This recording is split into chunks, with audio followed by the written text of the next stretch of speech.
Afrobeats in the news, people. You guys remember back in high school how things used to be? You had these groups or these cliques. You had the smart kids, you had the dumb kids, you had the school bullies, you had the okay kids that are neither smart nor dumb. Then you had like this girl. Usually it's always a girl that's just a goody two shoes because she's smart, she's beautiful, she's loved by the teachers, she's always asking all the questions. She comes from a good family, wealthy family, and all that. And she's always coming down to school with new stuff like new uniforms almost every day, new shoes, new wears, everything. Too perfect. And the funny thing is that you see this guy, you feel like, yo, this girl has it all. Like this girl, nobody has anything on her. Like she is living the perfect life. She's living the life. She has no problems, no issues in life. But she was born with such a silver spoon that all her problems were erased by God. That's the way you feel back then in high school. But over time, you get to learn a little bit more about this girl. Probably when you're out of high school, then you realize that probably she has some kind of dark past or whatever. She had lost someone,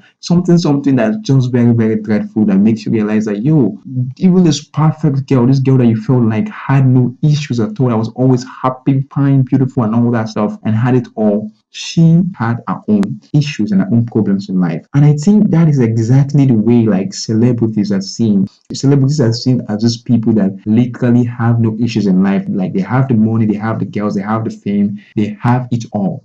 But one thing people fail to realize is that these people are human beings as well, and they go through issues every day on a daily basis. If they're not going through issues now, they must have been through issues in the past. So you have people like Whiskey that back in the day was poor, was just a street boy from Oju Elegba and all that. You had people like African China, straight from the ghetto, really ghetto, one of the toughest ghetto in Nigeria. And you have other celebrities that went through really traumatic past. And I think that is the case with Tiwa Savage, our one and only queen. In Africa, we have only one queen. In America, you guys have Queen Bee. In Africa, we have Tiwa Savage. And she's one of the best artists so far out of Africa. She's been propelling and pushing African music to the world globally. She's one of the faces of African music generally. Great singer, great performer, great vocalist, one of the best we've ever had out of Africa, out of Nigeria. But the funny thing is that with all her prowess and all of her glory and everything, we are getting to know a little bit more about her past. That back in the day, she was bullied for being who she is. She's now seen as this dark beauty, this ebony beauty and everything, and this famous singer or what's not. But back in the day, her dark skin and her beauty actually made people bullied her. She was bullied during her high school days to the point where she attempted suicide twice. Now, in case you guys are still in shock and you guys really don't know what's going on, let me break this down. Right, Tiwa Savage, she was born in Nigeria, she grew up in Nigeria,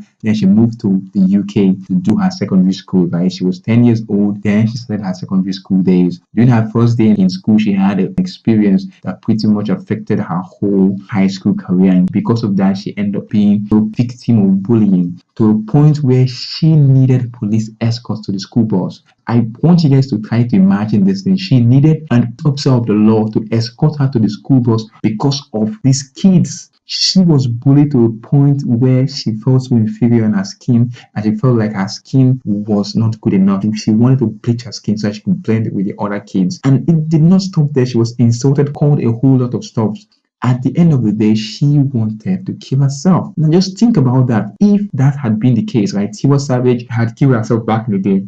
That means right now there would have been no Tiwa Savage. Now, can you guys just imagine a world without Tiwa Savage, without Queen Tiwa? That doesn't even like add up at all. Like that doesn't add up at all. And I think that's just the whole point of this thing. These celebrities, before you see them with their fame and the glory and the money and everything, and you feel the need to talk down at them or be very critical about them, you need to know the fact that this didn't come easy. They had their own struggles. They went through their own stuff. And most of them are still going through their own stuff. It's just that because their performance and everything, they have to always come out, present themselves good, look good, smile for the camera. And because it's their work to make us happy at the end of the day. And sometimes I feel like we fall short of making them happy. We fall short. We're always too critical about them. We're always ready to jump on them for anything. So anyway, guys, that is all I have to say about this. I'll put the clip of the video of the interview she had with BBC One Extra on like with Abuka, where she was describing her experience in full length about how she underwent bullying when she was in the UK and also how her mom helped her through it and issues she had back then. This is a lot actually. You guys will get to realize that Tiwa went through some stuff back in the day that most of us would never go through in our lives. Anyway, guys, that's all I have for you guys today. Don't forget to like and subscribe. There's no question. I'm out for now. Peace.